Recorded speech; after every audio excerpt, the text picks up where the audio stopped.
Come one, come all to the After Dark Podcast.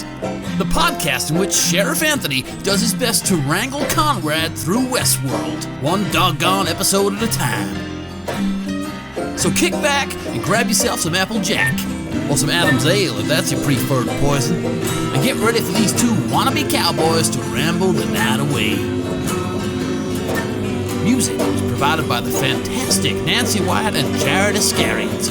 Enjoy the show! Now let the road Hello, and welcome to the After Dark Podcast. My name's Anthony James, and that's Konrad. Hello. Well, Konrad, how are you this week? I'm very well. We're halfway through. I'm going to begin today's podcast with an anecdote. Lovely. I was getting a tattoo done. What time is it now? Not to peek too far behind the curtain. 6 o'clock. 6 o'clock on the dot. So I was getting a tattoo done 8 hours ago from where we sit. And I was talking to my tattoo artist about Westworld because she's seen the whole thing. And I was saying, I was getting her to listen to the podcast. So, Kaz, if you're listening, welcome aboard. But also, but I had to chastise her and be like, I know what you're like. You're gonna spoil it for me, so we can't talk too much about Westworld. And I just want everyone listening at home to respect and recognise the restraint demonstrated on my part there, to be like, you know what, we talked a bit about Westworld, talked about where we were up to, but when I started talking about Ford's new narrative, I saw a glimmer of something in her eyes, and I was like, you know what, this conversation has to end. So Yeah. that's how my week has gone. It's been. I've got cuffs on. I can't take them off. That is unbelievable. Well, I respect the restraint, Konrad. I think everyone knows the restraint you have. You know, after the whole name Googling situation in Dark, we've learnt since then. Even though that really didn't give you anything, let's be honest. But you know how to give me some right fucking answers is what it gave me. Yeah, exactly. Much, right? Like you know how to avoid spoilers. That's what the listeners love about you. But tattoo artists, Westworld. Geez, if the show didn't go down in quality, I would have considered getting that brain map tattooed on me. I would have considered it. If it was just one and done, one series, I would have maybe got that. But no, I'm not going to get it now because... Well, we don't. I mean, the fourth season might bring it right back up in our estimation. Who knows? Could do. I mean, I will say, actually, from where I'm sitting at the moment, this was another great episode. Mm-hmm. There was so much shit going on in this episode, and... I can't see... I think in some TV show, like Game of Thrones, I know we bang on about Game of Thrones a lot, but Game of Thrones, you could see the iceberg coming. Like, you could see the quality starting to go in Game of Thrones, and it's like, oh, this is getting a bit ropey, guys. Whereas where we are in Westworld at the moment, I can't see a declining quality at all. And from what people have told me, and I do try to kind of isolate myself from... Yes. Popular opinion about something, you know, go into it with, you know, a kind of clean slate, let it impress me or not on its own merits. But what I have heard is that the second season just isn't very good, and I can't see how it goes from where we are now, which I think is it 10 episodes in this 10 season? episodes in this one, yeah. Yeah, so we're halfway through. I can't see how we get from where we are now to a big drop in quality, which, to be honest, maybe I'm going to regret saying this, but I'm, you know, going into that, well, the rest of this season, obviously, but also the second season, I'm kind of expecting to enjoy it based on where we are at the moment. In fact, actually, I know exactly what you mean. This is really, really high quality. I do want to say something like, guys, this is actually going to be quite a long intro because I do have one other thing I want to say as well. So I'll put timestamps in the description of this, in the bar of this one, and if you want to skip on to us you breaking sit down. there and you listen, all right? Yeah. If you want to skip on, just skip on. But basically, Konrad, there is a discussion to be had. I don't know all the details of this, so I will research them and we'll come back to this discussion. But just to get the wheels moving here, apparently... in the first season, when they wrap the show, now this might all be bollocks, but this is what I've read and what I've been told. Okay. Apparently, when they wrap the show, like wrap the shoot, all the writers and like the producers went out high-fiving each other, being like, "Oh my fucking god, we've just made the best show ever!" Like season 1, right? Yeah. And then they went and like high-fiving, parties, everything. And then the editors rang them up and said, "Here, what the fuck have you sent us? Like this is." A steaming pile of shit. And apparently the editors made this season as good as it is. The editors saved the day with season 1 and made it unbelievable. So that's a little sort of wives' tale of the film industry around this show. It does. I mean, I'm not a film editor. I can't claim to be an expert at like kind of spotting good editing, but I mean, it doesn't. Certainly, like in an edit, you can save the pacing, save the you can do a lot of stuff with developing themes that are there in the narrative, but maybe aren't very kind of sensibly structured in how it was originally shot or whatever. But I don't know, it doesn't have the hallmarks of something saved in the edit, because normally like you're looking when that's been done to something, you're looking for like dodgy performances, or you're looking for bad writing or something like that you can say, oh yeah, they're definitely kind of picking this up in the cutting room and kind of chopping around the bad bits. But I mean, yeah, that's interesting. That is interesting. I mention it now because now, as you go through the second half of this first season, maybe you'll pay more of a close attention to the editing, just to see whether you see an impact of the editing or not. Just so we, at the end of the season, when we've seen the whole thing, and we can reflect whether or not we think that is well deserved. That sort of little wives' tale of the film industry. You know what I mean? Yeah, definitely. I'll keep an eye out for that. Okay, last thing I want to talk about in this intro, guys. Sorry it is long, as I say, timestamps. Now, is the fact that a lot of people in the comments, not a lot, maybe 5, 6, 7, which is a lot to me. One person is a lot to me. Have been asking for the images and the screenshots at the bottom of the video again. Now I mentioned before that the way I was watching the show, Now TV here in the UK, make it impossible to be able to screenshot or to be able to record the screen. It's just impossible. They have an extra pop-up window. It's extra security. I cannot do it. And I've explained that a couple of times, and people in the comments have given me some great ideas. Like there's a screenshot website that I could go to, which is great, but the only problem with that is that there isn't actually beat-by-beat screenshots, which is the way I like to do it. So I was thinking of experimenting by putting characters' faces on the screen for a second and then come off, because just to remind you who we're talking about. But at the same time, if it's a podcast, you might not be watching the screen all the time, so if you miss the flash... I was really going back and forth, Konrad. And then something happened. Something happened, Konrad. What happened? For some reason, the last year and a half, 2 years, this show has been on Now TV, right? Just when we start going through it in a podcast, they've just removed it, right? Nice. So today, as I am, very organized man, we are recording this at 6 o'clock. At 4:30, I went to watch it, right? I went to watch it and make my notes at 4:30, right? Which is an hour and a half before we start recording. Yep. Unbeknownst to me, they've removed it from Now TV. So I am in a blind panic. How am I going to watch this show? Yeah. Conrad's moving house now as well. So I'm like, we get it done now, or we're late. We don't get it. This is the first time we haven't got it up on a Monday for like 8 months or something. I was like, I have to see this somehow. Yeah. Then I remembered Amazon Prime exists. Oh. So I went to Amazon and I bought the first season for £10. I bought the first season in HD for £10. So for the rest of season 1 at least, maybe I'll decide to buy the rest now as well, because, once you got one, you have to get them all. Yeah. But now I've bought it on Amazon, and I do know how to screenshot from Amazon. Weirdly enough, Amazon's a bigger company than Now TV, but weirdly enough, I can screenshot from them. So I've got screenshots, guys, is the moral of the story. Oh, it's amazing. What a roller coaster, Konrad. Yeah, we got through it. We're here with screenshots again, to guide you all through our rambling discussions of this show on a scene by scene basis, and that's putting your body on the line for the team right there, putting your wallet on the line.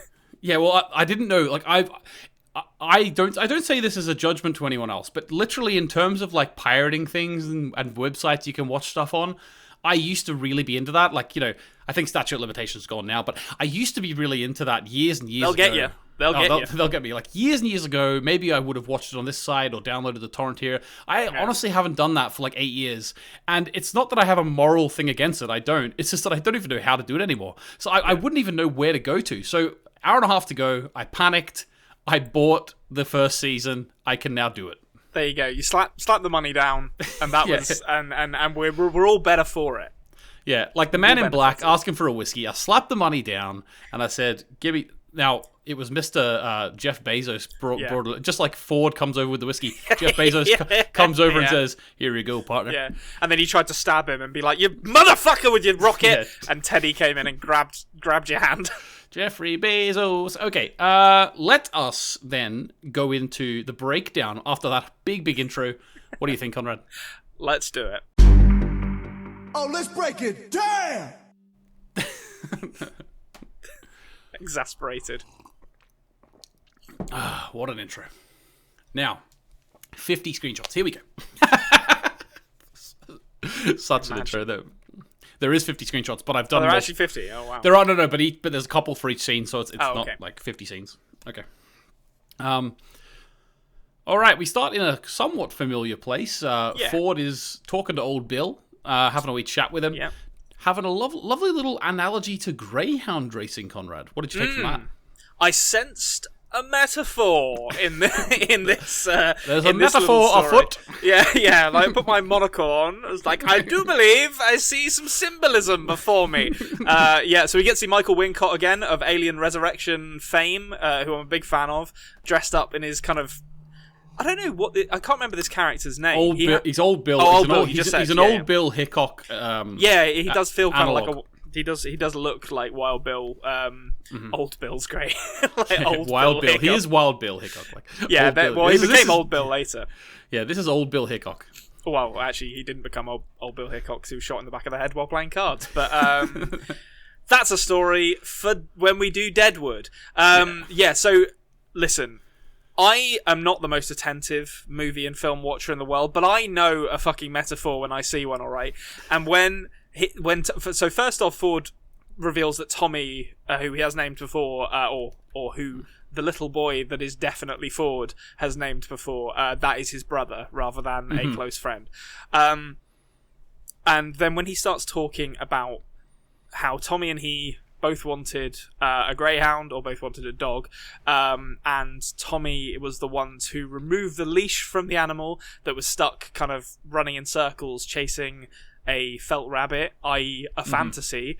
It puts me in mind of a certain individual who's perhaps going around the park doing the same thing, wanting to set a creature that is running in circles chasing a fantasy free in the form of Ed Harris's character, the Man in Black.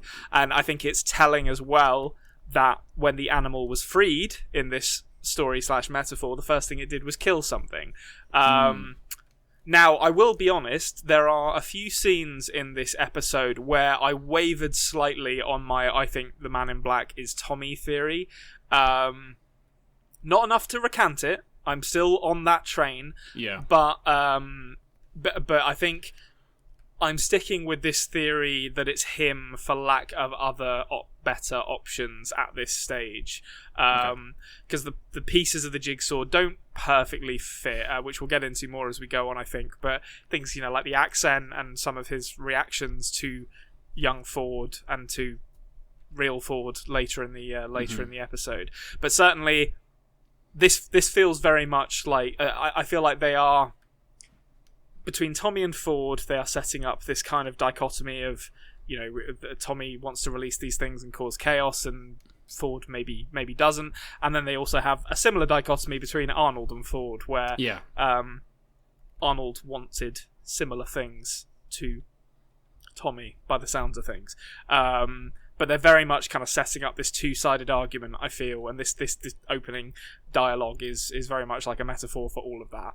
Yeah, yep, I would agree. And I'll tell you what about analogies. As obvious as it was one humdinger of a story, partner. I'll tell you that. That response from him is so good, because it's just like, you haven't listened to one word that I've just said there. It's like what my mum does when she asks me like how I've been or how work's going, and she'll let me speak for 5 minutes, and then she'll just be like, "Oh, that's good," and it's like, okay, right, you just didn't care about that, did you?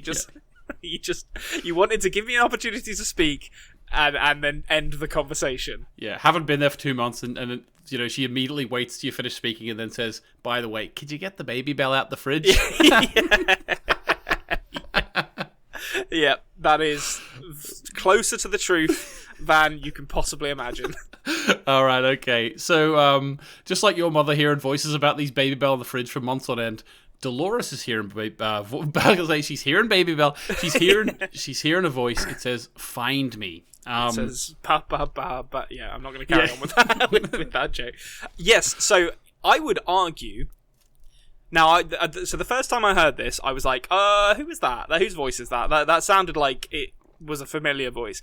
I didn't go and listen back to it, but I came to the conclusion based on what's kind of what develops in this scene. Once kind of Dolores wakes up from her like waking dream, that there were two voices speaking here, and I think one of them was hers, and I think the other one was potentially the man in black or Bernard.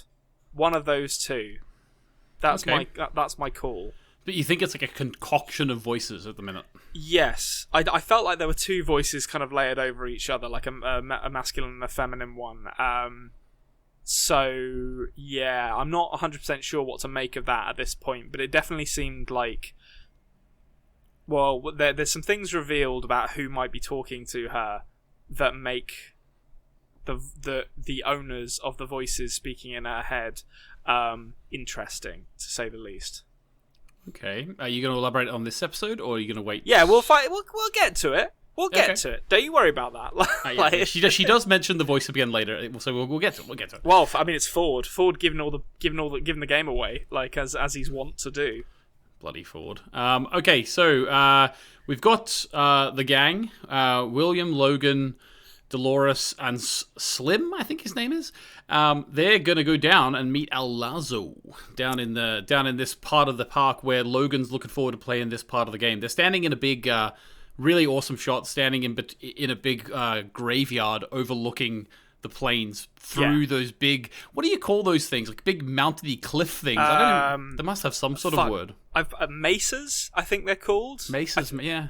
I think they're called mesas. That like it's been a while since I've played like a game of Civilization where these show up as natural wonders, but I think they're called mesas.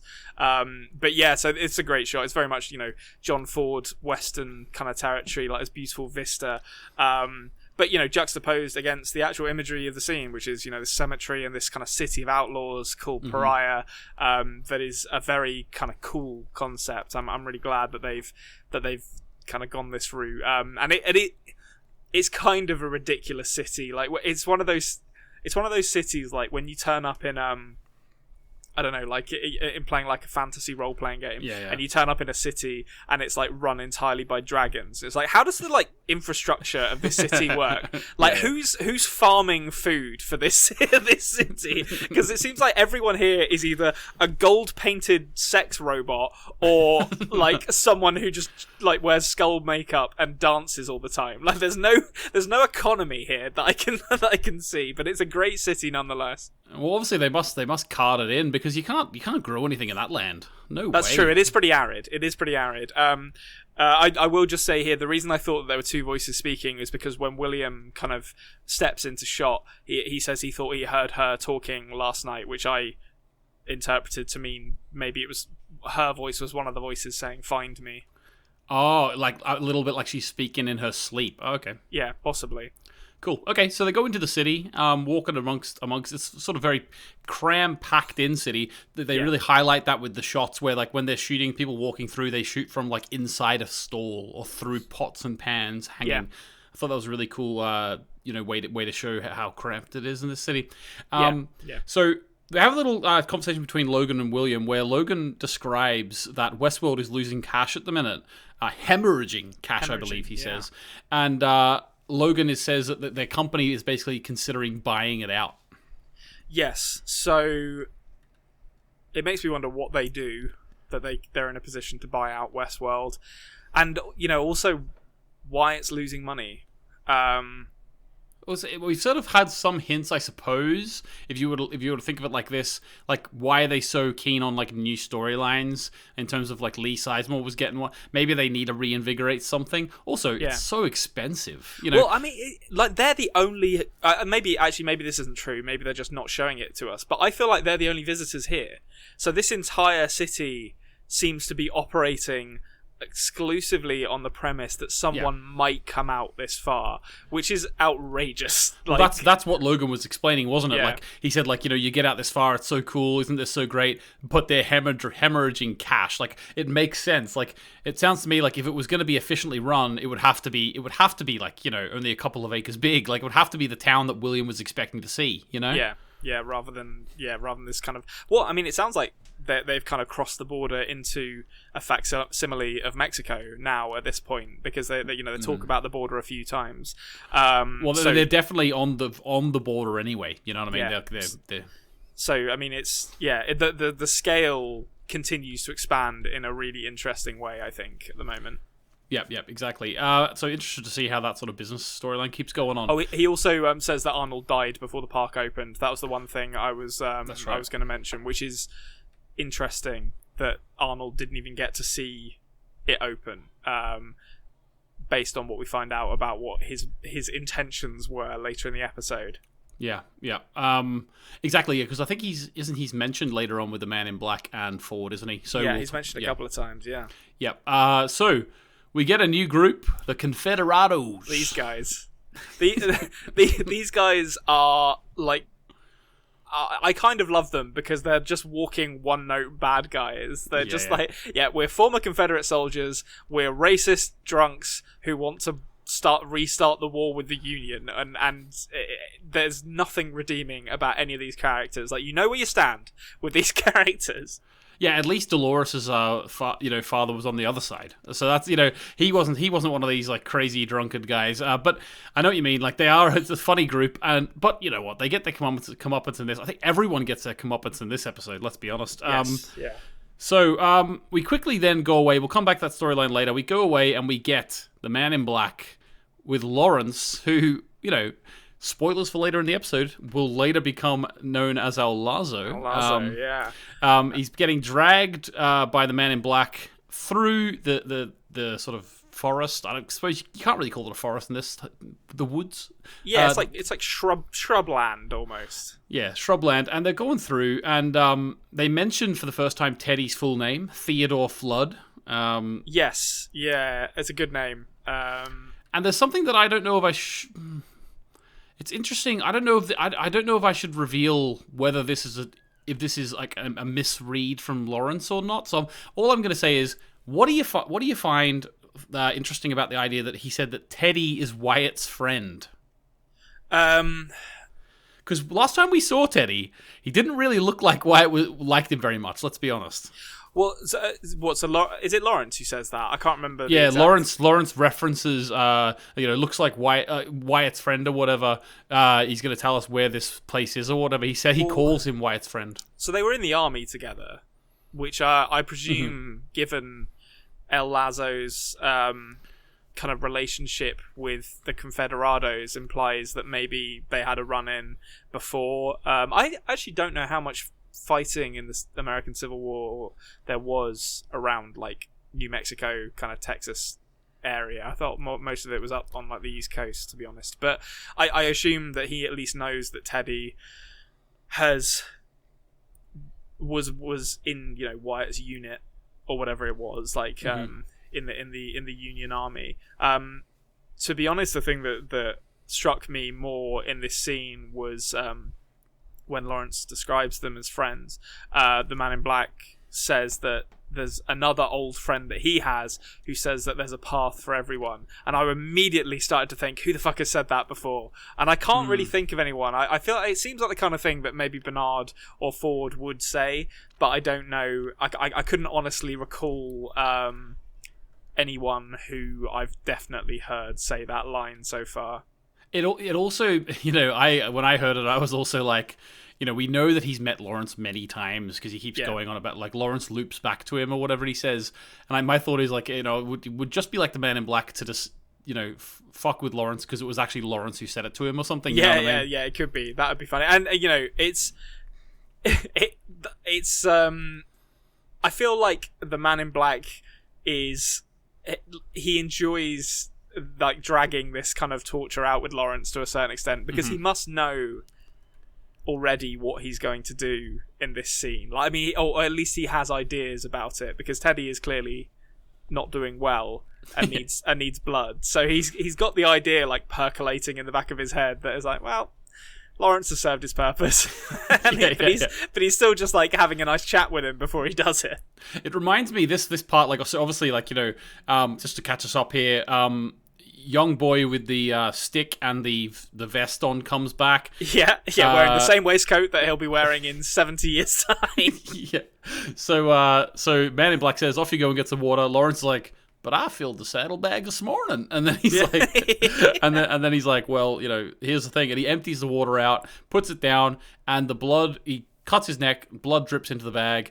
Yeah. It reminded me weirdly of Mad Max Fury Road. Like the blood bags, the characters who are literally just carrying Lawrence around. Yeah. It did make me wonder actually.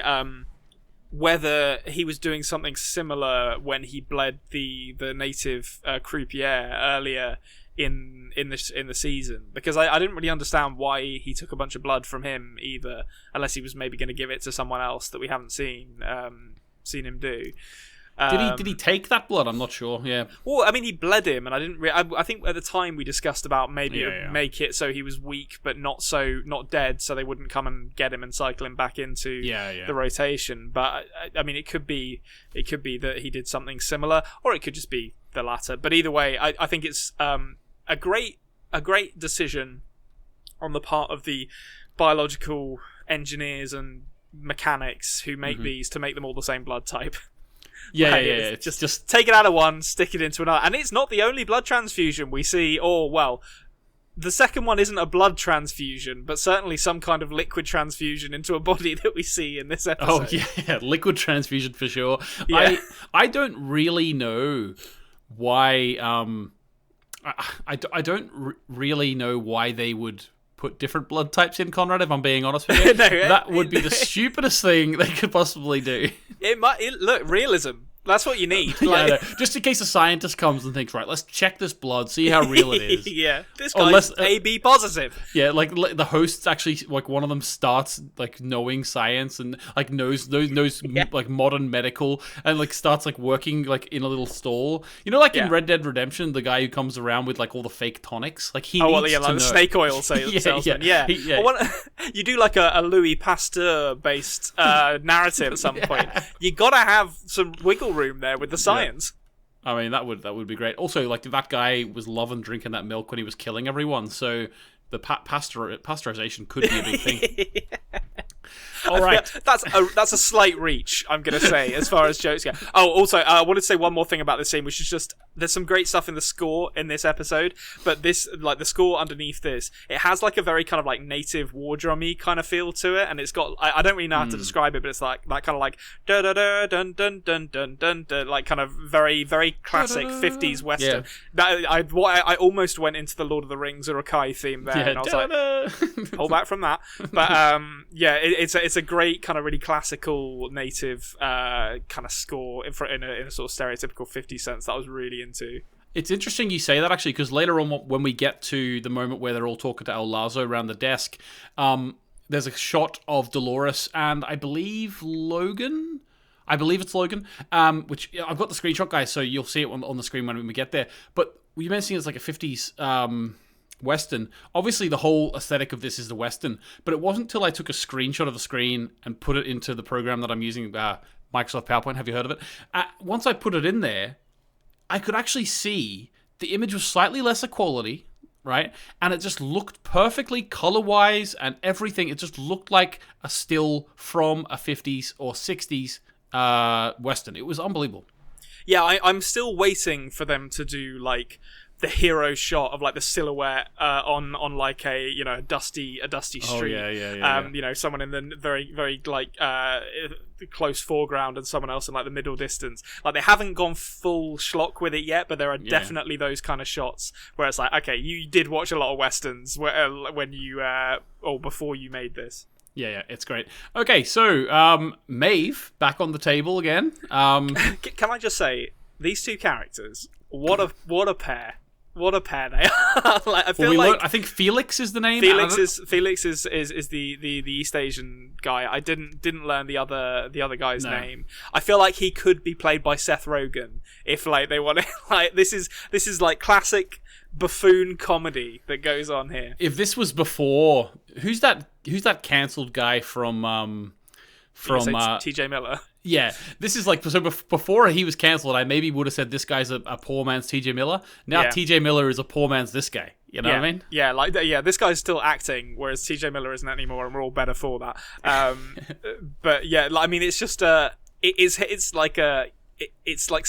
almost slapstick, this comedy. Like, yeah, I'm gonna go get a sandwich and go into the VR tank Yeah. where I got a redhead waiting for me. You know, oh my god, that VR tank. I've got some things to say about this idea of a VR tank because we find out from one of these. This chop shop is just staffed with the biggest scumbags I've ever seen. Like, they're just the worst people. This is like where I feel like they're just like staffed exclusively with people who are like sexual deviants, basically. Well, no, I think if there's like a documentary crew came in and met everyone who works there, they're like, right, I can talk to this normal guy who's just doing his job, or I can talk to the one who has the redheads in the VR tank, the guy who likes to pat his lucky dead bird, and also this guy who wants to have sex with bodies. Yeah, that guy as well. So we'll focus on them. But you've got this VR tank, which, you know, they don't go into that much detail about, but you know, you could imagine, like, what it is. It's, you know, some kind of, I don't know, sexual gratification or whatever. But then, so you've got that. You don't need to be going and having sex with, like, the clammy, cold bodies of deceased hosts. I guess it's a fetish, but, I hesitate to even call it a fetish, really, because it's gross. But it's... Yeah. I just, the body shop gets a bad rep, like, in this episode, is what I'll say. What did you think about Felix having this little bird? I thought it was a mouse originally when I first saw this. I thought he was patting his lucky mouse. First thing I thought was he'd get on well with Charlotte Doppler. Like, that's... Ornithology. Yeah. Ornithology dropped again. Like that word ornithology keeps coming back in the shows we watch, to be honest with you. It does, yeah. So I mean, I think to be honest, I didn't initially kind of predict where it was going to go, i.e. he's using it to like practice his coding so that he can maybe get a promotion from the chop shop to behavior or wherever else. But it makes a load of sense. It does make a load of sense. I'm not sure actually whether there wouldn't be a path. I feel like maybe... Oh, I guess they're saying the park is losing money, so maybe the implication there is that like career progression has kind of stagnated for these guys, and there no longer is a path for them to do it without kind of, you know, lying about it and taking shortcuts. But it's dangerous what he's done, what we see him do in this episode, and I feel like the implication is he may have done more than we see him do. Yeah, exactly, and also the bird did peck yes. that. The VR tank guy. Yeah. So, and if that bird is coming back violent, there's other people who are coming back that maybe we need to worry about. By the end of leave this. Felix in the chop shop is all I'll say. Yeah. Okay, so Teddy, he's rosy red. He's back at it. He's got his couple of pints of blood, and he's bright as rain. He's back at it. He's back. He's back to the Theodore flood. We know very well. There's been a flood in those veins. So. He used to be beautiful, apparently. So the man in black is talking to him, says he used to be beautiful because, first of all, I thought, geez, kick a boy when he's down. Yeah, but, like he's not that bad looking. Like, he's a little bit bruised up, but come on. But then I realized he's actually just talking about the hosts themselves, because he says, you know, he used to, when he opened them up or whatever, he saw like there was like sort of a real intricacy to the work within the machines, but now they're just flesh and blood like us. Yeah. And he says... Great line. Your humanity is cost effective. Yeah, so it's interesting, this idea that when they were more mechanical, they were actually more expensive to run, and I don't know if like kind of logistically I really buy it, but I think from a kind of thematic standpoint, it really leans into this idea of like these kind of, I don't know, I picture like, we've seen it in the intro, like the kind of vats of milky stuff that seem to kind of like protein or whatever it is that kind of soaks into the musculature and grows. But this idea of these things being like vat grown, mass produced, I guess you could get there with mechanics as well. Well, I think it like alludes to the idea like 3D printing is like, you know, making labor costs lower and stuff, you know. Yeah, but it's I find myself throughout this episode more and more siding with the man in black in all of the interactions that he has, because while I think he has done monstrous things and continues to do monstrous things in this episode, he is at least aware that he is a villain, which is more than can be said for some of the other, equally villainous characters that I think we're starting to see in this show. Yeah, okay, makes sense. Young boy with the vest comes back with the water, sees Lawrence hanging from a tree dead. And he's very calm about that. Like, Man in Black's just like, don't worry about that. Someone will be along to fetch him shortly. Yeah. Unbelievable. Like this boy is on holidays with his parents. Jeez, get back to Sweetwater, boy. You know, he's too far out. This is not the children-friendly area. No. Okay, so back to the town. It's nighttime now. Talking about the score, it comes back later in this episode, but Clair de Lune is one of my favourite pieces of classical music by Debussy, and it's played later by Ford, but here it's played very gently on a guitar in the background as this scene is going on, and it was like, this is cracking stuff to sneak this in. I'm very pleased with. Yeah, it's great, and they have a little chat here about sort of changing your story. William accidentally says the real world, and that sort of pricks up for Dolores. But then William's like, hang on, I thought you weren't supposed to realize that. And so obviously this is, again, cogs turning for Dolores. Yeah, and faster, I think. By the end of this episode, oh yeah, things are happening with Dolores' character that it seems like almost a sort of like unwrapping an onion. You know, like as you get closer and closer to the center, you're kind of taking off more and more of the whole bulk of the vegetable and layers. Yeah, but yeah. So she's starting. That's a comment that a couple of weeks ago, or however much time has passed, she would have just said, "Doesn't look like anything to me," and then just kind of like carried on playing with her horses or whatever. And like now she's like stopping and actually questioning things, which is a path I hope to continue to see her go down because, well. I enjoyed her wardrobe change in this episode. I'll say that much for now, and I'm enjoying seeing where her character ends up.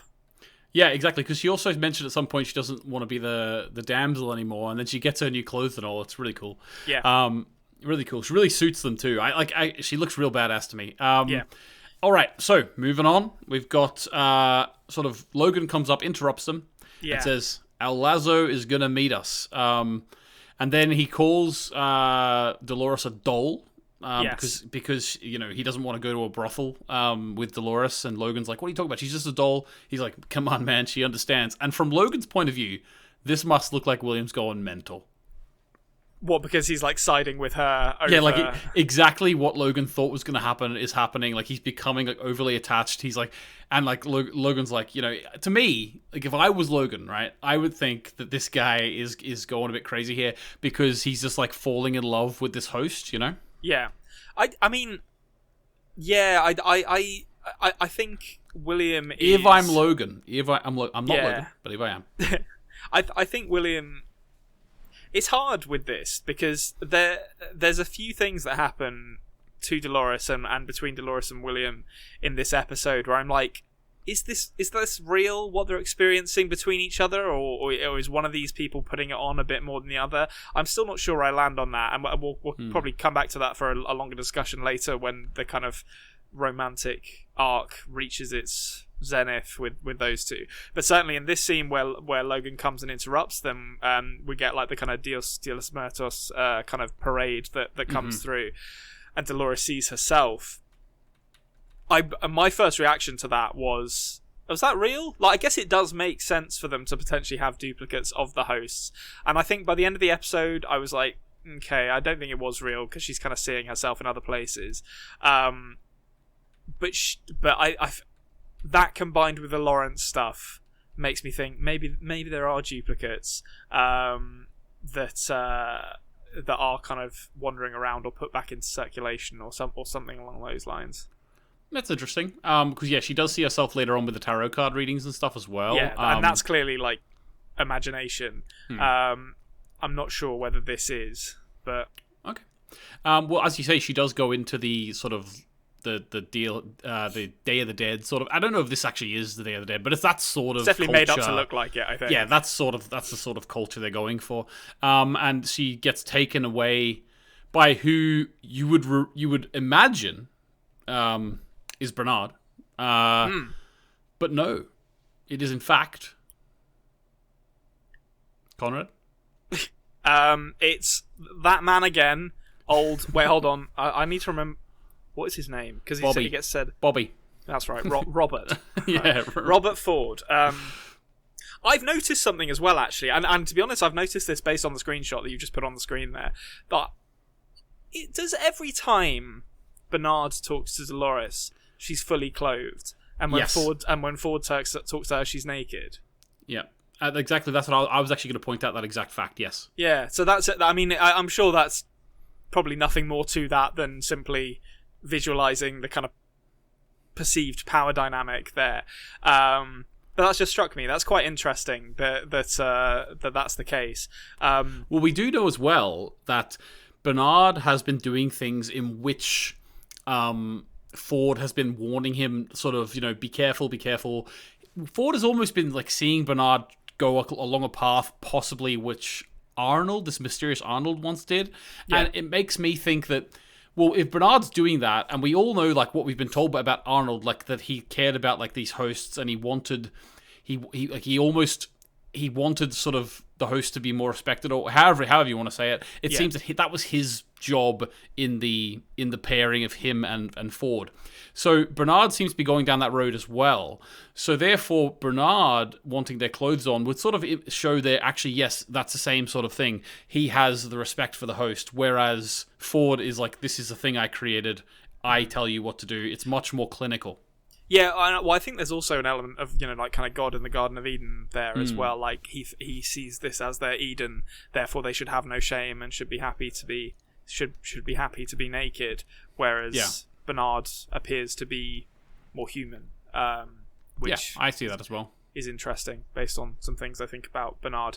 But so Ford is fully aware of Dolores' wanderings, as he describes them, which makes me think he is also fully aware of Bernard's parts in that as well. Which is interesting that he just allows it to carry on. He has warned Bernard, as you said, but he hasn't, put his foot down and said, "No more of this. You're under surveillance," or whatever it would take to stop it. There's a lovely line here as he's talking to Dolores about her becoming more and more aware of who she is, where he says that your mind is a walled garden, even death cannot touch the flowers there. It made me want to go and look up the line straight away. I didn't, because we all know how late I did this. But I thought, like, is that a quote from something? I'm sure someone in the comments might know. I wonder, actually. It doesn't immediately... I mean, I'm no Shakespeare expert, but it's tended to be Shakespeare quotes, and I don't recognise that one, but it could be. It could be a quote from Shakespeare. It certainly has the kind of poetry and like lyricism of Shakespeare. But yeah, so Ford says some things in this scene, I think it's safe to say. So the first thing that I wanted to draw upon here is that he says, "Is Arnold speaking to you again?" Mm-hmm. So we don't know, or we haven't seen Arnold talk to her at all. She's heard some voices. Well, we know that she's one of the oldest hosts in the park, so she would have been around when Arnold was around. Yeah, but I mean, saying "is Arnold speaking to you again" implies that Arnold is speaking to her currently, or has spoken to her very, very recently. Okay. Okay, so I mean, let's break that down. Arnold, we assume, was a human. He was a partner with Ford, and he died, I'm going to say, in mysterious circumstances, because I don't buy the suicide line, 35 years ago before the park opened. So is Arnold talking to you again? To me, implies that I kind of had this suspicion that they'd somehow managed to like harness a human consciousness and put it into either a host or an AI or something like that, and that was kind of perpetuating Arnold's existence. And when he said this, I was immediately like, okay, yeah, something's going on there. Like someone is like Arnold is speaking to Dolores through someone else or something else here, because she's not hearing, or like she is hearing voices, but they're not like. I feel like that him saying that is he speaking to you again implies a lot of dialogue, rather than just occasionally saying "find me" or whatever. So I have some thoughts about that. I don't know if I'm fully ready to commit to a theory on this, but I'm basically looking at anyone that is speaking to Dolores either in her head or as like a character giving her advice and being like, okay, which of you is a fucking robot? That's basically where I'm at now, because... Well, what I'll do is I'll let you make a theory, and then we'll allow this one to be a malleable theory. Like, if you want to change it later on, that's okay. But I think the listeners would love to hear a little theory coming out of you. Okay, well... So, I mean, I don't think it's the Man in Black. I don't think he can be Arnold, because I'm pretty sure he's... Although I'm wavering on that, I think he has talked about Arnold enough in his own dialogue that it wouldn't really make sense to me for him to be Arnold.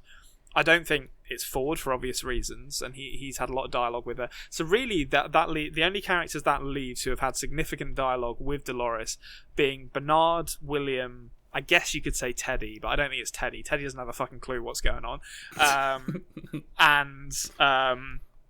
You could maybe say... what's his name? The security guy, the lesser Hemsworth. Yeah, I don't know his name. We keep calling him the security guy. Yeah, security guy. But I mean, he only had one scene with her, and I think that would be very anticlimactic for him to be Arnold. So I mean, really, we're talking William or Bernard, and I don't think William is a host. I don't think that makes any sense. Like, the way he is very deliberate. Is very human, which makes me think that, like, Bernard maybe is a host, because if I think back at how Bernard has acted, he's not robotic, but he's very empathetic, but almost like too empathetic. Like, he notices things that, like, a robot would notice. Like, we're going back to the security lady, when he, like, notices her little eyebrow movements and stuff like that. And obviously, you know, it's his business to kind of capture these little movements for behavior. But I feel like he is quite distant, quite cool, but also very perceptive of like emotions, and very good at his job. So I think I'm going to say Bernard is a host, and somehow Arnold is kind of Arnold's consciousness is acting through Bernard. I don't know how that works, or whether it's an AI or some kind of way that they've captured, you know, Arnold's consciousness. But I feel like it's got to be one of those people talking to her, and I feel like it's most likely to be Bernard at this point.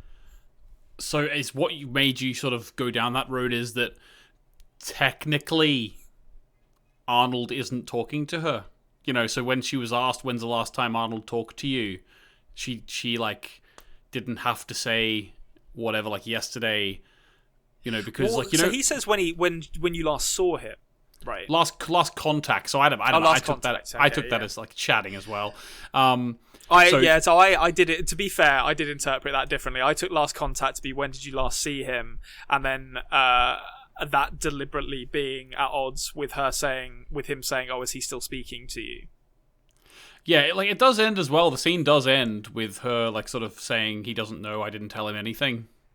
So there is a little bit of mischievousness going on there with Dolores herself. Yeah, I mean, I think she. So she is talking to... I think, actually, on reflection, she is talking to him in her head, which does kind of throw a bit of a spanner into that, because if she can talk to...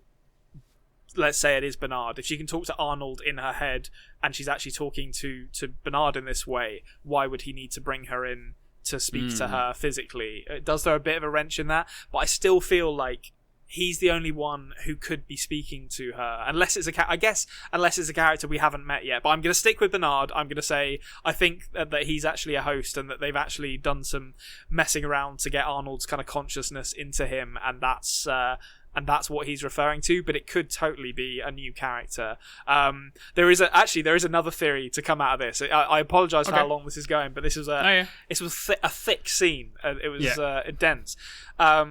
So the last time she saw him was the day he died, which I have said before, that I think a host killed Arnold, and Ford also says that Arnold wanted her to help him destroy the park. I have concluded that I think Dolores is the one who killed Arnold. Okay. I mean, she saw him the day he died, and his death is shrouded in mystery. Mm-hmm. I think it is. Yeah, and actually, like at the end of this scene, when she's like, "Are we good friends?" and then like Ford is kind of, it's a really great bit of acting from Anthony Hopkins. Like he's kind of almost on the verge of tears, it seems, when he says, "No, I wouldn't call us friends," which implies a long relationship, potentially one with a lot of water under the bridge, so to speak. Yeah. I know what you mean. Like I got that sense as well. I love the delivery by Anthony Hopkins. You are so right. Good. No, he like the actual line is like, "No, I wouldn't say friends, Dolores." And then then he says this again, which really makes the line delivery fantastic. He says, "I wouldn't say friends at all." So it's really like something that he's really thought about. You know what I mean? It's I thought it's a rare moment of vulnerability for his character as well. Like it is very kind of intimately shot, close in on his face. It's a wonderful, wonderful moment. Yep, it is. Okay. Next up is Felix playing with his bird, which we've chatted about a little bit already. Yep. If he's messing with a code of birds, he's only one step away from messing with a code of hosts. That's all I'm saying. Exactly. So I think the only thing that's sort of interesting here is Maeve comes back in the room and he's like, "Oh my god, it's her again." And in my head, it just popped up like, I just wish he would have said like, "We can't keep meeting like this," you know. Credits roll like as it freeze frames. This is an ongoing comedy act that I'm a big fan of. Yeah, Felix, the boy Felix. We'll catch up with him later.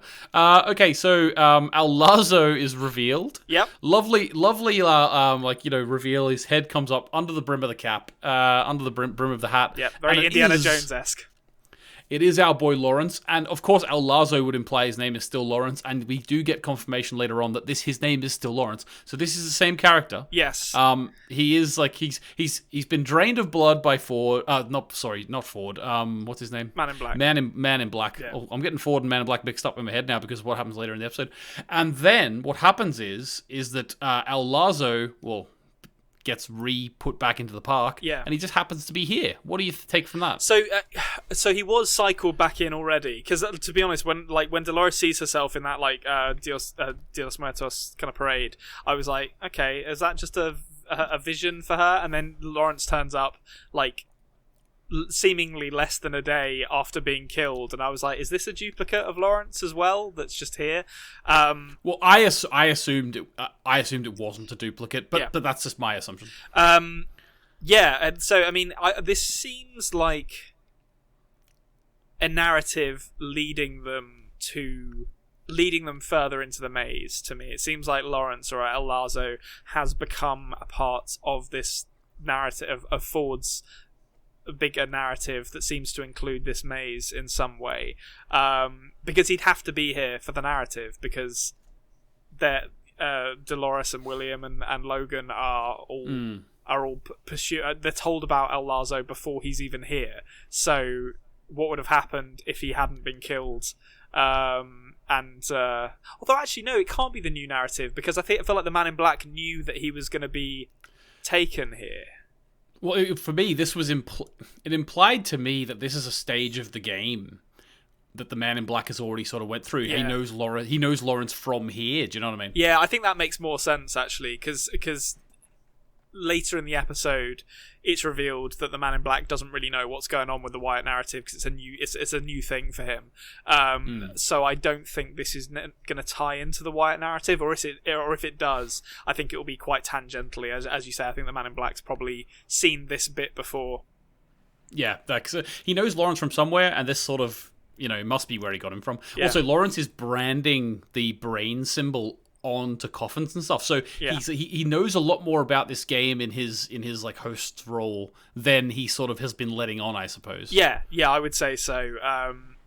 That symbol, it's an interesting one. I still don't know what to make of it, but it looks like a maze, and that's the most that I can really say about it at the moment. Other than that, this scene, we get some lovely Western narrative, going to steal some nitroglycerin for the Confererados, like the Dolores, I believe, gets her costume change here. She does, but just before she does, she starts trying to sort of be a poetic self and get Lazo to play along with them. Yeah, by you're being seeking something. And he's just like, whatever. Yeah. But this is the screenshot. Obviously, audio listeners, this will only be for a second. But this is the screenshot, Conrad. If you have a look at it, it looks like a still. Like if you look at her, it looks like something from a 50s, 60s Western. Yeah. It looks perfectly. It really does. Yeah, it's like the color, like the production design, everything about it just looks spot on. Yeah, it looks great. And I didn't actually realize that until I took a screenshot and really looked at it, But, okay, so she gets her new thing. They work a deal with El Lazo that they're going to go and steal some explosive liquid of some sort. Yeah. What is it? Nitroglycerin? I'm not exactly sure. Yeah. Yeah. So it's nitroglycerin. She gets her costume change. She's got the big bandana around there. She says, I'm not going to use the gun because these men... We'll see how long that lasts. Yeah, Union soldiers like my father. I think as soon as she said that, you're like, well, she's going to be killing people pretty soon. I mean, there's several Chekhov's guns going on in this group of individuals. I think it's safe to say between her and William.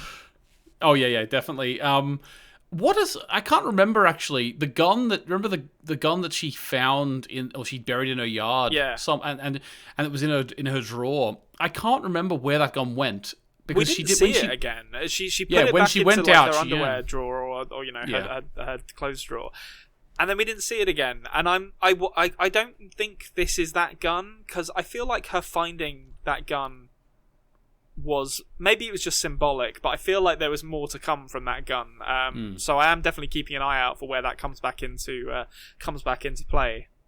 Yeah, awesome. Okay, so I'm going to run through what the happenings here, and then we can sort of decompress afterwards. Yeah. Basically, they stop the nitroglycerin delivery from the Union soldiers. Obviously, we can tell what's going to happen. Logan is really into it. You're all going to live through this, guys. Don't worry. Yeah. And William's a bit sheepish. Slim gets shot, unfortunately. And then William has to step in and start killing a load of fools because they were going to kill Dolores. Logan then, it's all a bit too much for him. He starts getting strangled, and then William has to save the day by killing everyone. Obviously, this hits William very hard, but at the end of the day, they did what they were supposed to do. Suppose Slim's dead, but as we know later on, his work for the cause is not over. Yeah, he'll be repurposed. He'll be repurposed some way, somehow. But yeah, so they get the stuff and they take it back to the Confererados. Yeah, so I will say William is a very polite bandit. He's sort of, when he's taking the guns off of them, he's like, could you please just go over there? Everything will be fine. And I think the punches that they're getting thrown here seem like they hurt to me, which is kind of in keeping with what they've said about the experience getting more real and intense the further out you go. So if you compare it to the fight that the Man in Black had in that kind of it was either kind of Texas or like North Mexican village where Lawrence's family were. Yeah, he got shoved around a little bit, but it was mainly people standing there shooting him, which doesn't really hurt very much at all. Like you kind of get like the paintball gun bruise, but that's it. Whereas in this guy's actually like strangling Logan rather. So it definitely feels like the experience is getting a lot more physical as they're kind of progressing outwards. Yeah, I feel like the stakes are getting higher. I think that there is a possibility that I don't know. Maybe there's some mechanics within these robots where while they're strangling a visitor, they're monitoring their heart rate or something, so it would stop before they died or something like that. There must be something going on because I'm sure you can't actually die from the hosts. Ideally, you can't die from the hosts. I mean, I hope Logan can. Out. If anyone's going to, I'd love it to be Logan. Frankly. Well, he doesn't have a heart, so that's a good point. Yeah, they can't monitor it. The one other thing I will say is that when they get back to El Lazo and the exchange is made with the Confererados, and Lawrence invites them to spend the night with him, and by presenting them with three nubile gold painted women, that gold paint probably seemed like a good idea at the time, but I'll tell you right now, it's all fun and games until you start rolling around on a bed, and then that's going to be an absolute nightmare to get out. So I think it's very short-sighted by Lawrence, which is frankly in keeping with his character. this is the big bad Al Lazo. You think he hasn't got spare sheets? You know, come on. That's true. Yeah, he probably has loads. Well, I mean, he'd have to have the amount of people having sex in his whatever that establishment is. I don't know how they make money there, but it's like they would. Need All to I have could a lot say of sheets. is if his family could see him now, like that, you know. Yeah, bring his daughter there for like, this is what Daddy does. Yeah. That's how she saw the brain symbol from the woman. She like ran for refuge with the tarot card reader. Okay, so then we move on from that sort of this display of nudity with them being offered these gold women. Into Elsie is sort of running checks on getting very hot under the collar. Very like getting very hot under the collar. She's like he's missing by 4% or whatever it is. He's pouring this thing, and she like makes some joke about like he's got a big dick or something. Yeah, she's desperate to get him working because he's got a big penis. This does like speak to me. Like it's great to see it. Like, to be honest with you, like I know that was a big early seasons of Game of Thrones. I know that there was a big hubbub about like we're getting all these boobs. Where's all the dicks? So it's good to see it from Westworld from the get go. A little bit of both. So many people who work for this park are horny for the host. Like it's just unreal in this episode. Like Elsie, the walls of this room are made of glass. Elsie, like everyone can see you. Just sitting there looking at it. Yeah. But I will say, like, when she goes to get access to the host that tried to kill her to run diagnostics on it or whatever she wants to do, she goes and talks to Destin, lovely name. Yep. Seems like a nice man. Nice man. He's the one who is pleasuring himself with the hosts backstage. What actually made me laugh here was, now, don't get me wrong, Elsie has not committed anything near what this man has, but she shows him the video of what he did, and then he's like, I don't want to lose this job, I'm not going to take you to see whatever. And then she gives him a little talking to, and I thought, Elsie, you're the first person we saw getting sexually gratified from the host. This is, it's not the same thing, I'll give you that, she's a little bit rich to be judging another person for this, to be honest. She's had her eyes on Clementine. Yeah. She has. Clementine is the white whale for Elsie, definitely. But I will say as well, what I thought was interesting here is, I get the impression, now maybe she's at the same level as this guy, but I got the impression that everyone who works in like behavior and storylines and everything are higher than this chop shop. Oh yeah. So why does this guy, like when she says, show me the, like she's threatening him, saying, I've got a video of you having sex with one of the hosts. Yeah. Show me the one I want to see, otherwise or else. And he's like, I don't want to lose my job. I'm like, mate, what do you think's being threatened? Yeah, like what do you think's going to happen if this video gets out? They're not going to be like, cool. We've all done it. I feel like these guys are completely outranked. But I mean, maybe it's a departmental thing. She'd have to go to his manager and go through a whole process. Yeah, very, very interesting. Okay, so she gets access to the guy, who the big guy smashed his own head in with a rock. Yeah. She finds a little lasery thing in his arm, and then she takes it back to Bernard, and they talk about it's a laser-based satellite uplink. Yeah. And someone is using it to smuggle data out of the park. Yeah, and we get a lot of like body horror in this episode with people pulling their own skin, or in this case, pulling up this guy's skin to reveal the like antenna of this satellite uplink. I don't know who's smuggling data out of the park. I have no idea who's doing that. I mean, the obvious guess is the Man in Black, but I feel like the Man in Black can't be everything. But then I feel like it's heavily implied that Dolores has one of these in her as well, which would then suggest that everyone that the Man in Black has so far come into contact with has maybe got one too. I don't know. I feel like everything can't come back just to him, but I can't think of any other more suitable candidates at the moment. Well, we do know that there is friction between Ford and the board. Yeah. No pun intended. No rhyme intended, I should say. Yeah. But like they also said there's a representative of the board already been sent. Now we don't know if we've met them yet or what's going on there. There might be some unknown player that we haven't seen yet. Yeah, that is true. I feel like the representative of the board has got to be one of like William or Logan, based on the fact that we literally haven't seen anyone confirmed to be that yet. But yeah, maybe it's someone we haven't met yet.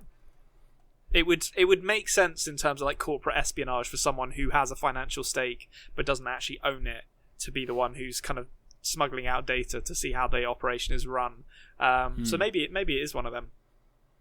Perhaps.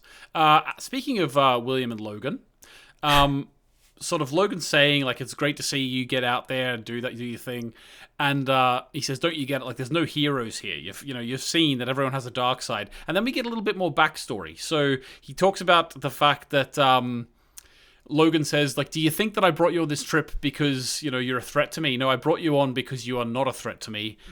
Even though you're executive vice president." So we get the idea of where William is in the company now.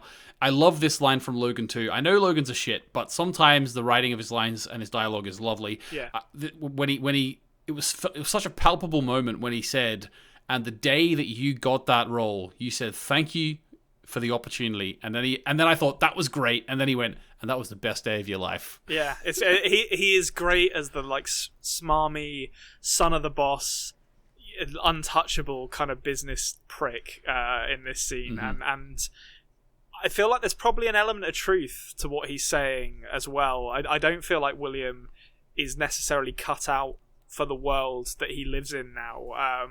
With those like executives, which is probably why he reacts the way he does, I think.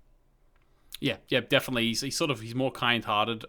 But as Logan said, though, we are seeing a different side of him, so maybe that'll come out more as well. Yeah. Dolores doesn't like this chat they're having, no. So she up and leaves. Yeah, runs through this scene that's like the fall of Rome. Just like it's just gold paint and buttocks and slow thrusting as far as the eye can see in this building. Unfortunately, I couldn't include many screenshots of that, so I've got the tarot card reader. Yeah. And Dolores just immediately sits down, takes a card, and wouldn't you know it, it is the brain. You called it a maze. Let's call it a maze. The brain maze. Yeah. And then Dolores sees her, like the tarot card reader turns into Dolores. And starts like talking to herself and says like, maybe you're unraveling. And then Dolores like takes a thread, real classic sort of mind unraveling thing here. Yeah. Takes a thread from her arm and pulls it down, and it makes a big gaping hole in her arm. It reminds me of like David Cronenberg or like Darren Aronofsky kind of pulling the skin up. It was like real like, oh, that's gross. But it's, I feel... I don't know whether that's necessarily confirming that she has the same thing as the guy that Elsie just looked at, but I feel like it's close enough that it's not by accident that they've kind of revisited that. So maybe she's being used for it too. But yeah, it's a great moment, and this whole scene is a great example of Dolores' mind kind of unraveling as well. Yeah, I think it's being done really well. I think I'm really buying it, to be honest with you. Speaking of, there's no segue here. Slim's got a pipe in his throat. Slim's got a pipe in his throat. Listen, I'm not a scientist, but I don't think you can. I'd love to be corrected. If someone knows how to do this, get in touch in the comments. But I don't think you can just pump nitroglycerin into a body. There is a cavity in there. Now, it is pretty full. I will grant you that. Maybe they cut him open and took all his organs out first? I don't know. But he is full. He is full of nitroglycerin. Yeah, I wouldn't want to get a match near him. Yeah, thank goodness they did not okay this bit of pyrotechnics, is all I'll say. So he's getting pumped up. Dolores sees it. So she has that little information in her now. I love like, it just keeps adding in these great little Western moments, even when they don't need to. She's walking away, the scene ends, and Lazo goes, Slim always had a bad temper. Like, he's like, be careful. Slim always had a bad temper whenever they're moving the coffin away. This is a great plan. I'm a big fan of El Lazo's plan here. We'll come back to it, because this must not have happened this way before, is my thinking. I guess Slim could have always died on that job, actually. But I wonder how this ended in previous kind of loops of this narrative. Maybe it was just like a different body or something. Yeah, I know you're right, actually, yeah. So how... Or maybe it's like... If as much as possible, Slim needs to die. So maybe the ones, the hosts on the cart, like the Union soldiers, have it in them, kill Slim at all costs. Yeah, I guess so. Because, I like the idea that this never goes down, and in the following scene where you see the drunken Confererados like joking around, throwing bottles of nitroglycerin to each other, the one that drops it just blows up the whole city. Like, well, that's the end of that narrative. Oh, that's hilarious. Wouldn't you know it?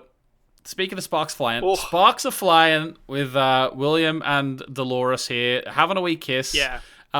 Very honest, I think. I didn't get a sense of any emotional dishonesty here. I feel like it's perhaps motivated by tension and stress as much as by a genuine affection for each other. But I do buy this between them. Yeah, I do as well, which to be honest with you makes it a little bit worse, considering we know that William seems to be engaged to Logan's sister. Yeah. So the fact that this seems so genuine brings the question that one of the listeners had a few episodes ago about, like, is it morally, is it cheating? Yeah. I think we're probably getting there with William here, because we're going to find out sooner or later how William feels about that, I think. Yeah, exactly. Now they're distracted. First of all, Dolores says that the voice in her mind is telling her that she needs William, is another thing. Yeah. So that doesn't feel like memories of Arnold. This is one of the reasons why I was like, it's got to be someone who's currently speaking to her, because that seems to me like instructions from someone. Which makes me also wonder why she needs William. Whether it's because there needs to be visitors present to bypass something in the park. I do kind of feel like Logan and William are patsies a little bit in this, and they're going to take the fall for something, maybe violently so. I'll be interested to see where that goes. Yeah, awesome. Okay, so they get distracted, looked around, there's Logan getting dragged away. He's like, help me. This is a great moment where he's just like, no, fuck off, and just walks away to leave his ass beat. Yeah, you want me to play the game? You want me to bring my true character out? Well, go fuck yourself, mate. Yeah. So that they walk away. Unfortunately, the Confererados are here. They've realized what was going on. Yeah. They're not the nitroglycerin is not in the bottles anymore, and William tries to kill some people. He then fails. He gets one. He gets one. Luckily, Dolores calls high noon and drops like 4 people. There's definitely some like gunslinger coding in Dolores somewhere that she called upon for this, because she put some bodies on the floor. Well, there was a shot, Konrad, and I was wondering whether you noticed it before it went and showed her killing everyone. It like flashed to her for like maybe a second, and it was like the way she moved into the shot, right? She moved into the shot, and the way she did it, the first time I watched it was almost as if like something was awakening within her. It was like she was like rising like the Undertaker. You know what I mean? Oh, okay. I didn't notice that, to be honest, but that's a great observation, because it does feel like, she's entered into like a fugue state where she's like, okay, I was like a bounty hunter in another life, so I know how to fire a gun, quickly and with deadly accuracy, which is what she does here. Yeah, it was really, really cool to me. Okay, so they accidentally, William and Dolores, when they run away, they accidentally somehow continue the game. They get onto a train. They get onto a train. They find Lawrence in the train. How this happened, I don't know. They are on the next stage of the game. It was almost like a video game where it's like arrows on the floor pointing you to this way. Yeah, she had follow written over her head, and William ran after her, and the train was moving at just the right speed to have them get on it just as it's leaving the station. Yep. So they're on. They've got guns pointed at each other. Dolores. Absolutely genius move. She's figuring shit. This is what I was saying about the onion metaphor. Like, first she drops like 4 guys, and then she's like, you know what? I'm not playing anymore. I will shoot this thing with nitroglycerin in it. She's figuring stuff out fast now.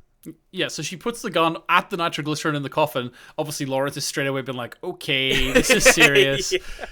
Which makes it great, is because I would love, like, you think about like this being a game. So I love the idea, like, if she hadn't have seen that, or if William hadn't have seen that, or I don't think he did, but if someone who's in that carriage didn't see that nitroglycerin going into that body, right?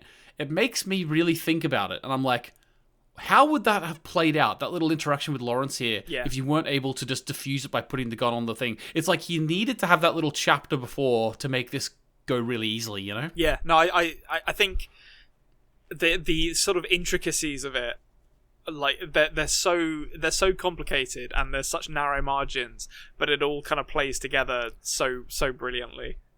Yeah, it's great. So they accidentally continue the storyline. They sort of guns go down. Dolores notices that on top of the coffin there is the branded brain symbol, which is interesting.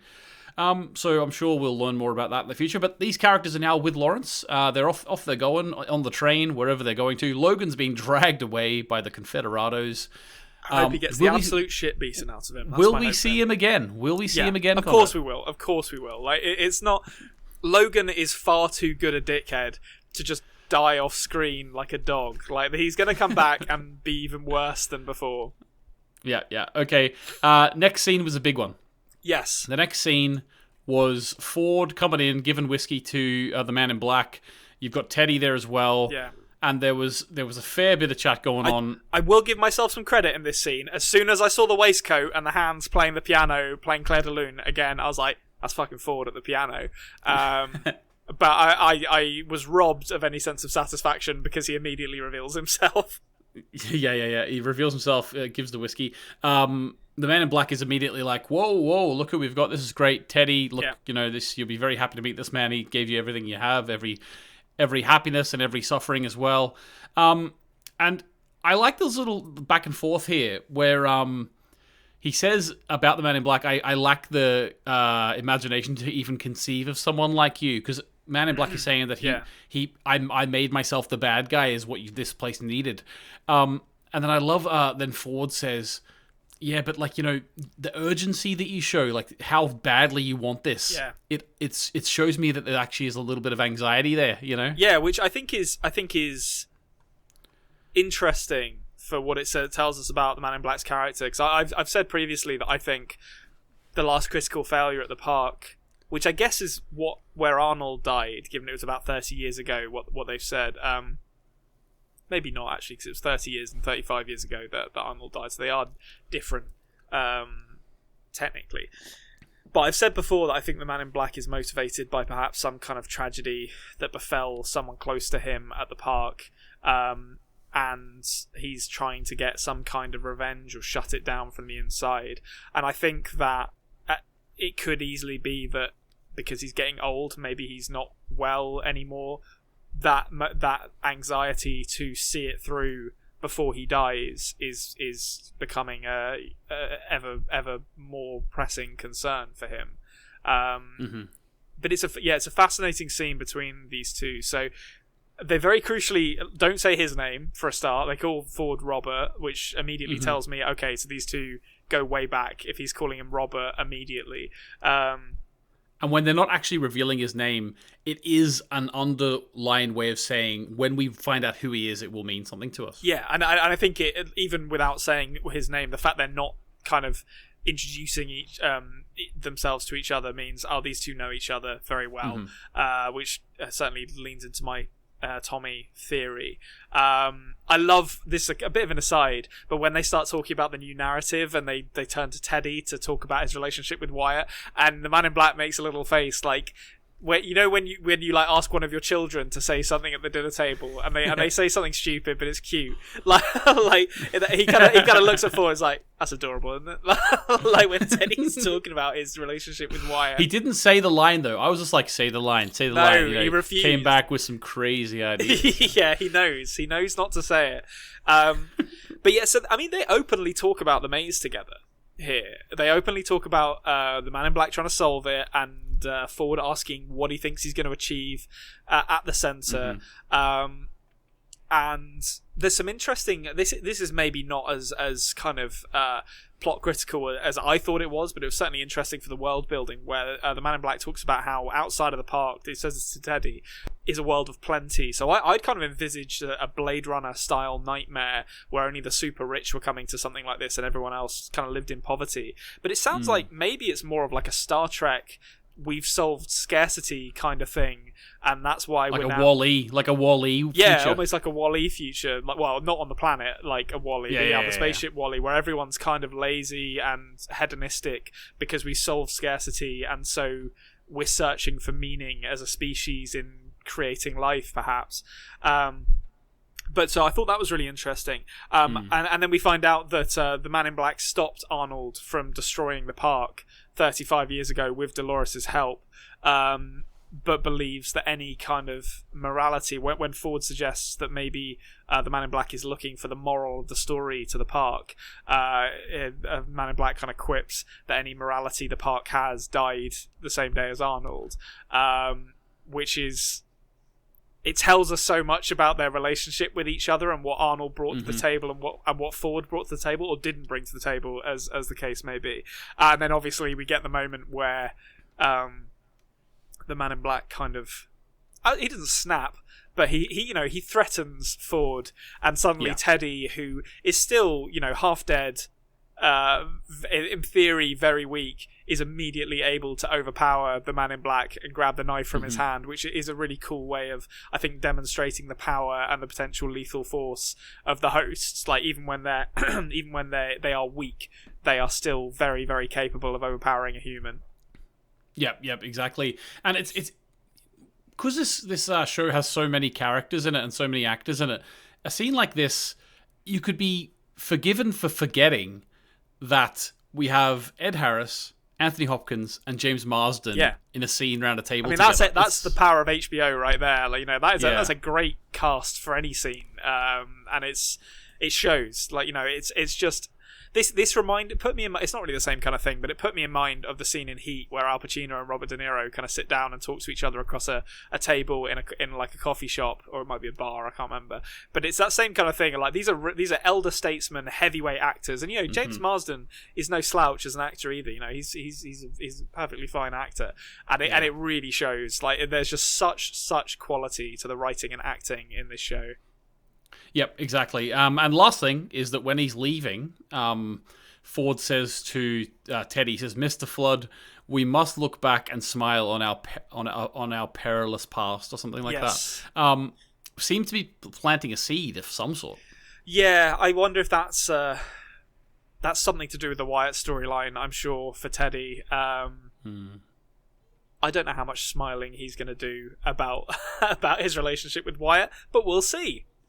Well, it seemed to make him stand up straight away and say, like, all right, let's go, let's get cracking. I guess it could be, like, it did do that as well, so that could be another one of those, like, code phrases that, like, instructs the hosts to do something.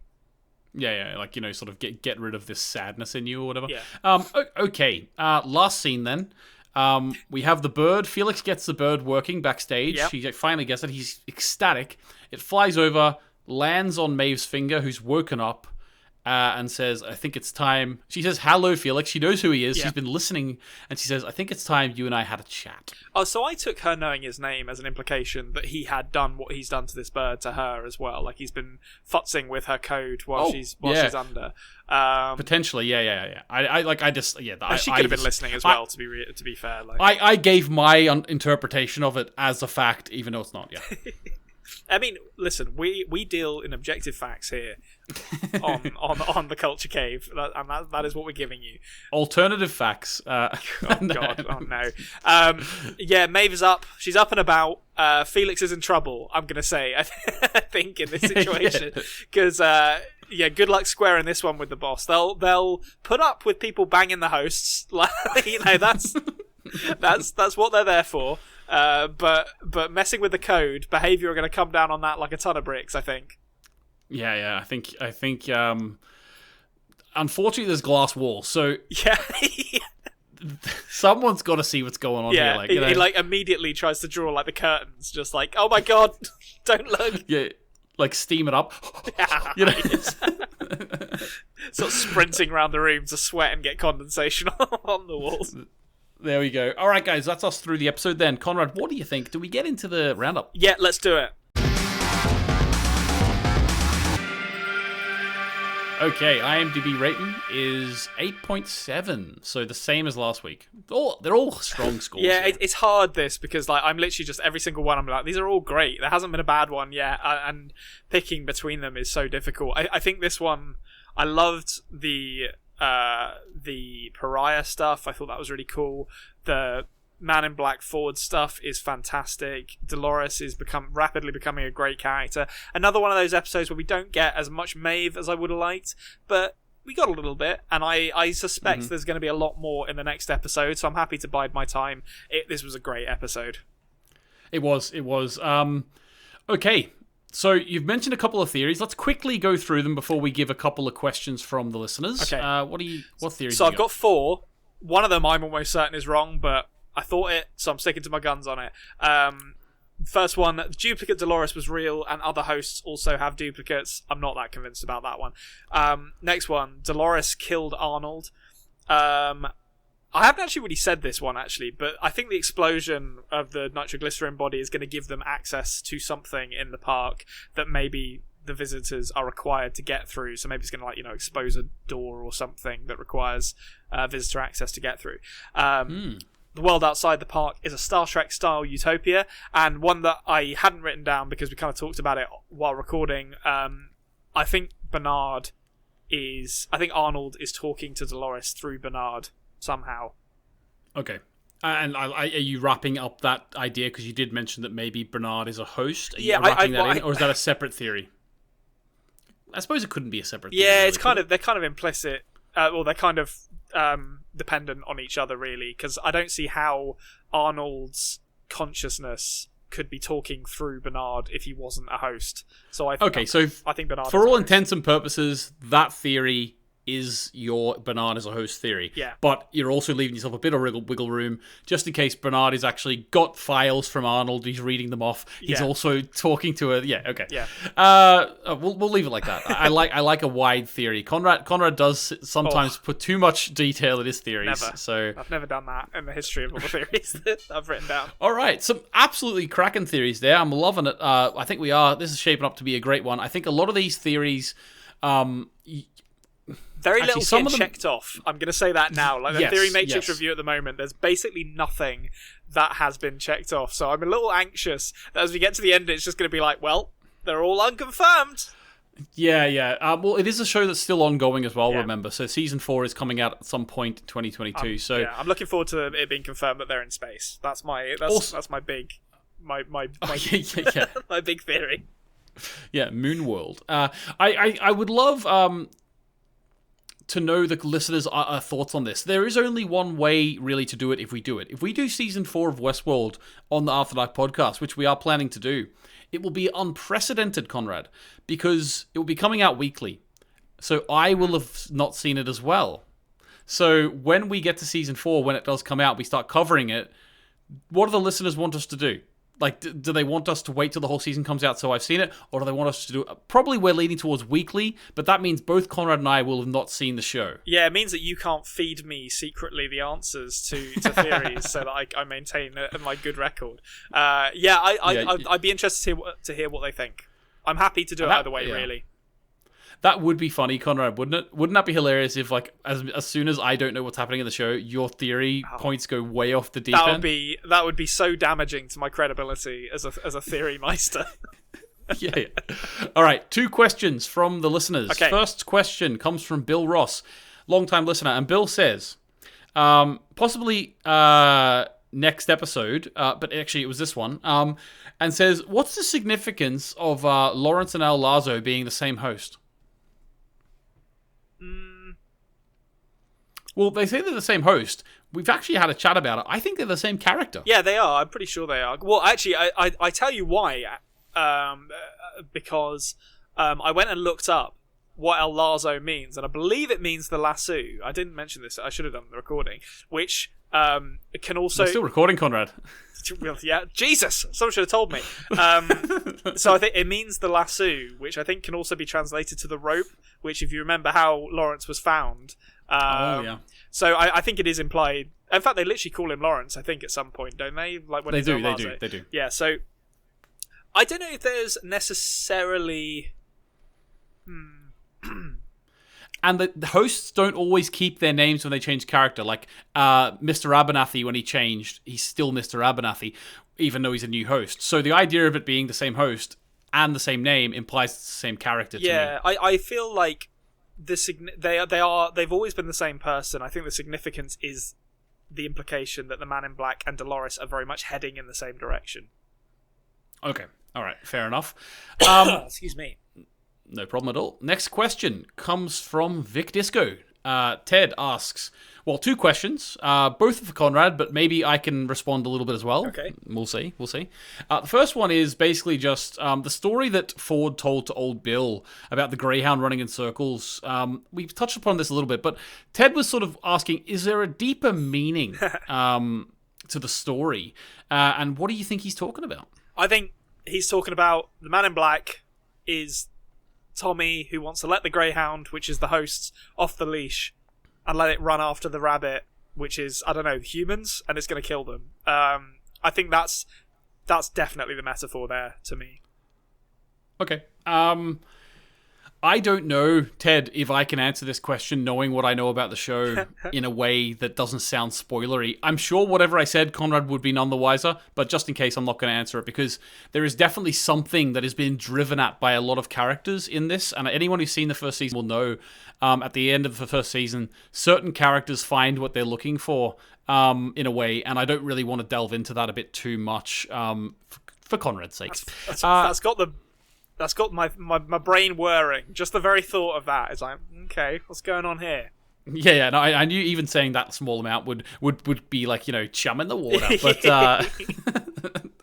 I'll move on to the second question from Ted. And Ted says, when Dolores hears the voice in the graveyard that says "Find me," and she responds, "Show me how," who do you think he is?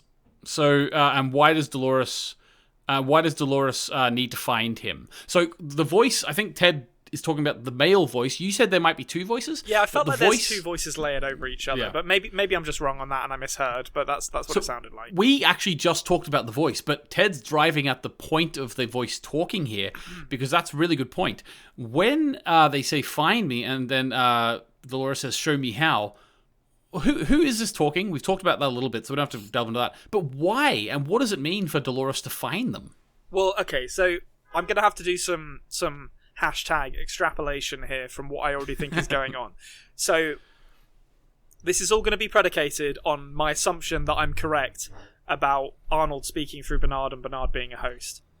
If that is true, and it's Arnold who's talking through Bernard to Dolores here saying "find me," then we know that Arnold's kind of life's work was filling out that kind of pyramid of consciousness for the host, and he never got to the top. He never figured out what was at the top.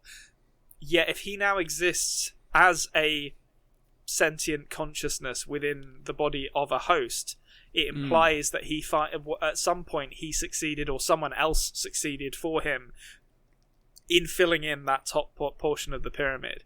And in asking Dolores to find him, he is asking her to become aware herself of what it takes to achieve that final level of consciousness. So I guess if I was really kind of, if I just completely shooting from the hip, I think Arnold is speaking through Bernard. Maybe it'll be a conversation with Bernard, but I feel like she's already having those conversations with Bernard, so it'd be kind of weird for her to end up wherever she's going and Bernard to just be there. But I could see it being like maybe Bernard standing in front of like a supercomputer that is Arnold's consciousness inside of it, or something like that is communicating through Bernard. Sort of source codey. Yeah, kind of something like that. So I think that's probably where I see that going. And what I think it's trying to get her to do is just basically find where that is, and maybe the explosion is going to blow a hole in the ground that opens up a door somewhere, or something as kind of route one as that. Okay, awesome. And last is not a question, but a comment from Ted as well. And this is great. We'll use this going forward in the show, I'm sure. Okay. And that is the idea that the term slap leather, which we were wondering about last week, is actually another way of just saying draw your guns. Because when you reach down to get them, your hands slap the leather. Oh, okay, fine. That makes sense. This is why I'm glad we have an international audience, because people can fill in the blanks for my ignorance on these kind of terms. And now, I'm richer for it. I'm culturally enriched. I almost said enriched by this. Yeah, well, there's no more international audience than Ted. Ted's a globetrotter. So, we love Ted here. We love the listeners. Thanks very much, guys. if you want to ask Konrad a question about the next episode, then get into the comments of this one and you can actually ask a question in the pinned comment. If you want to send us an email to ask a question, go to adpodmail@gmail.com. Thanks very much. Last thoughts, Konrad, before we wrap this thing up. I'm looking forward to an entire episode of Logan just having the absolute shit kicked out of him. That's what I think the next one's going to be. DVD extras. Okay, thanks very much, guys. We will see you next week. Subscribe to the channel if you haven't already. Like the video, all that sort of stuff. Thanks very much. Audio listeners, if you want to catch out other stuff we do, like we have a movie podcast and all that sort of thing, jump on over to the YouTube channel and subscribe to The Culture Cave. We also have loaded links in the description for supporting us if you want to jump in there. Thanks very much. Apart from that, guys, goodbye. Goodbye. Thank you for listening. The After Dark podcast has been a Culture Cave production.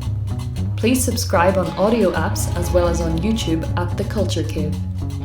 Join us next week as Konrad journeys further into the unknown.